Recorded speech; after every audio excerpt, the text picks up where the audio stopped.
Hello వినిపిస్తుంది. Hello మేఘనా, ఇప్పుడు నీ వల్ల నాకు ఇంట్లో మనశ్శాంతి ఉన్నట్ల. ఇదిగో నీకు ఆల్రెడీ క్లియర్ గా చెప్పి పంపించా మొత్తం. అర్థమైందా? నీ జీవితం నువ్వు చూసుకో, మీ ఇంట్లో నువ్వు బతుకు, నేను నా ఇంట్లో బతుకుతా. అర్థమవుతుందా? ఇప్పుడు ఏమైంది? నేనేమన్నాను? ఇప్పుడు నా ఇంట్లో టార్చర్ పెడుతున్నారు. నువ్వు వచ్చినా నాకు ఇంకా టార్చర్ ఎక్కువ అవుద్ది. మీ ఇంట్లో కామ్గా నువ్వు మూసుకొని బతుకు. నువ్వు ఏం చేసుకుంటావు చేసుకో, నాకు విడాకులు వద్దు, ఏమొద్దు. నువ్వు మీ ఇంట్లో బతుకు. నీకు అనేది ఒక ఇల్లు ఉంది, నీకు అమ్మ బాబు ఉన్నారు, అందరూ ఉన్నారు. అక్కడ ఉండు. నా జీవితం నేను చూసుకుంటా. అర్థమైందా? ఇక్కడికి వచ్చినా నీకేం, నేను వెళ్ళిపోతా. ఇప్పుడు నేను ఇంట్లో ఉన్నాను. ఇక్కడికి వస్తే కనుక అసలు ఏమైందని నువ్వు రాకు. నువ్వు నీ ఇంట్లో ఉండు. నువ్వు నీ ఇంట్లో ఉండవమ్మా.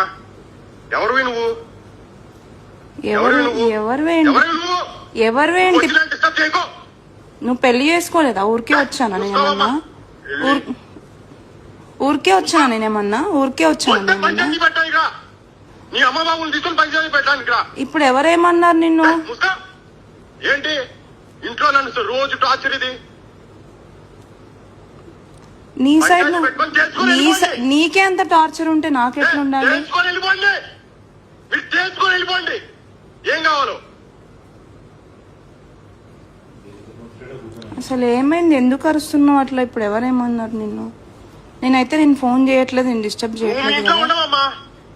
ఇంట్లో ఉండు, ఇక్కడ ఉండకు. ఇది నీ ఇల్లు కాదు, నీకు సంబంధం లేదు.